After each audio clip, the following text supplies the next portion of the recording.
우리는 종종 구원을 굉장히 좁은 관점으로 할 수가 있습니다.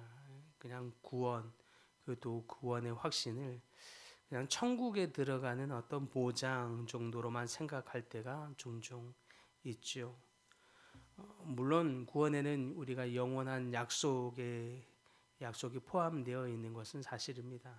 그러나 성경이 말하는 구원은 거기에서만 끝나는 것이 아닙니다.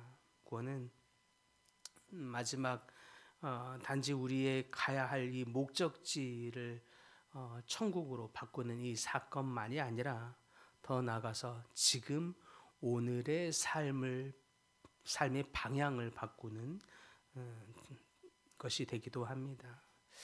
하나님께 구원받은 사람은 그러므로 이전과 똑같은 방식으로 살지 않습니다.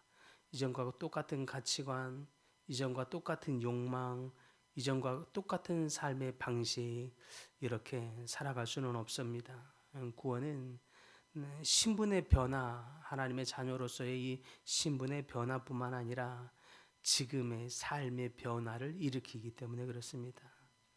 그래서 오늘 본문은 우리에게 명확한 메시지 한 가지를 날카롭게 던져주고 있습니다. 바울은 고린도 교회를 향해서 매우 단호하게 말하죠. 9절에 불의한 자가 하나님의 나라를 유업으로 받지 못할 줄을 알지 못하느냐.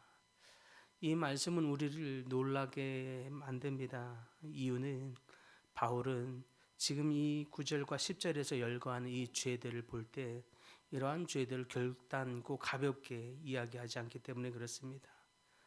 그렇다면 하나님의 나라를 유업으로 받는 이 구원받은 성도, 그 구원받은 성도의 증거, 그 삶은 무엇일까요? 첫째로 보면 구원받은 성도는 죄를 결코 가볍게 여기지 않는다는 데 있습니다. 세상은 끊임없이 도리어 죄를 좀 가볍게 여기고 축소하는 경향이 많죠. 다 그렇게 살잖아요 라는 것입니다. 이 정도는 다들 그렇게 사니까 괜찮은 거죠. 내 삶인데 무슨 상관이 있겠습니까? 라고 말합니다. 그러나 구원받은 성도는 결코 그렇게 말하지 않습니다. 인간적으로 내지는 대다수의 사람들의 식견으로 그렇게 이야기하지 않죠.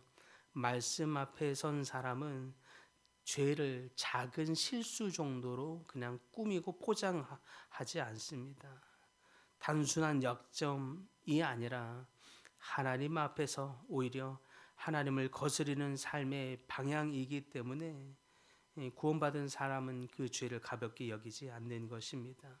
그렇다고 구원받은 것이 어떤 그 사람을 완벽하게 하는 것이냐? 그것도 또 그렇지 않습니다.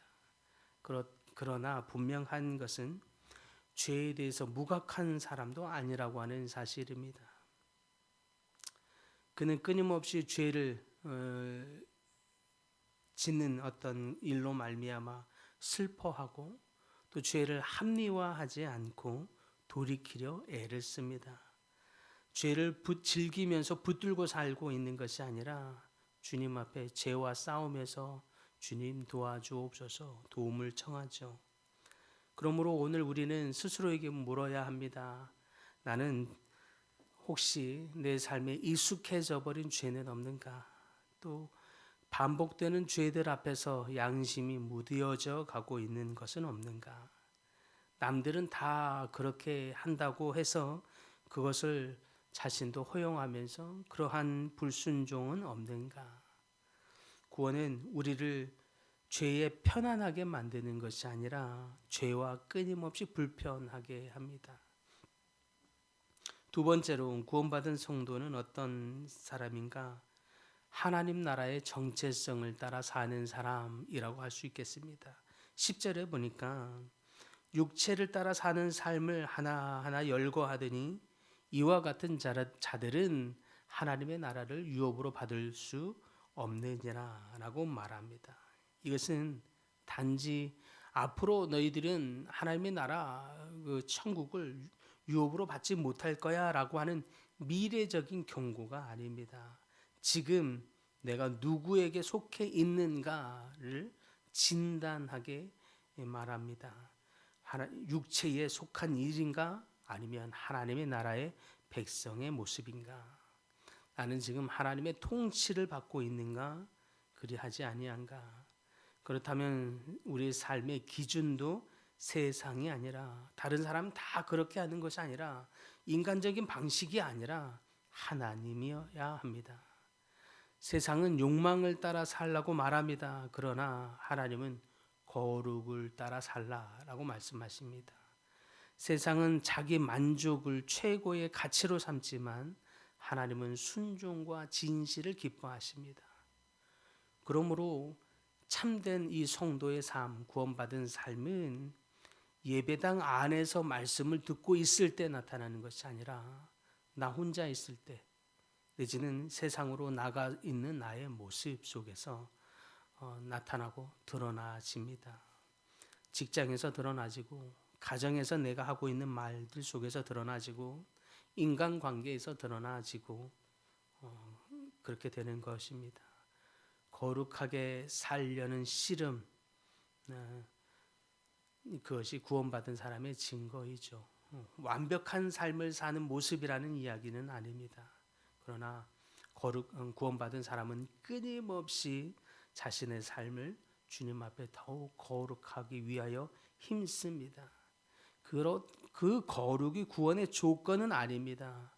오히려 구원의 열매인 것입니다. 그러므로 주님 앞에 날마다 가까이 나가는 사람은 날마다 그의 거룩의 열매가 점점 풍성하게 맺어져 가는 것입니다. 예수를 믿고 구원을 받았음에도 불구하고 여전히 끊임없이 세속적이고 인간적이고 육체적이고 죄와 가까이 있다면 내가 정말 입으로만 또 머리로만 구원받은 것은 아닌지 되돌아봐야 한다는 것입니다. 내 삶이 점점 주님과 가까워지고 또 그렇게 가까워지는 사람은 점점 거룩한 열매가 그의 삶에 맺어져 가는 것입니다. 거룩은 거창한 것이 아닙니다. 정직하게 말하는 것, 나를 포장하고 꾸미고 나를 괜찮은 사람으로 합리화하게 하지 않고 주님 앞에 그 말씀 앞에 자신을 내세우는 것, 가져가는 것입니다. 탐욕과 유혹을 거절하는 것, 유혹이 올 때마다 그것을 수용하고 받아들이는 것이 아니라 그것을 물리치는 것, 나의 잘못을 주님 앞에는 끊임없이 되돌아보고 그것을 인정하는 것, 이러한 삶의 태도가 거룩의 시작입니다. 그러므로 구원은 단순한 어떤 교리 정도가 아닙니다. 구원은 이처럼 반드시 삶으로 드러나지는 것입니다. 그러므로 구원받은 성도는 결코 죄를 가볍게 여기지 아니하며 하나님의 나라의 정체성을 따라 살고 날마다 그러한 거룩을 실천해 갑니다. 다른 사람이 아느냐 모르느냐가 중요하지 않습니다. 오히려 아무도 모르는 공간 안에서, 아무도 모르는 곳 안에서 나는 어떤 모습으로 있느냐가 그 사람이 죄와 싸우고 있는 태도를 나타낼 수 있습니다. 우리는 완벽하지 않습니다. 그러나 죄와 타협하는 것이 아니라 늘 끊임없이 죄와 싸우는 여러분들 다 되기를 소망합니다. 하나님께서 우리를 구원하셨다면 그 구원은 반드시 삶의 열매로 나타나는 것입니다. 누구를 수근수근하고 험담하고 시기하고 미워하고 또 조롱하고 이러한 모습의 삶의 태도, 이 욕심과 음욕과 미혹과 우상숭배와 간음과 탐심하는 이 모든 이 죄의 열거의 모습들이 내가 점점 내 삶에서 멀어져 가고 있는가? 그래서 점점 거룩한 하나님을 닮아가고 있는가? 이러한 열매들이 여러분의 삶에서 풍성하게 나타나기를 간절히 축복합니다.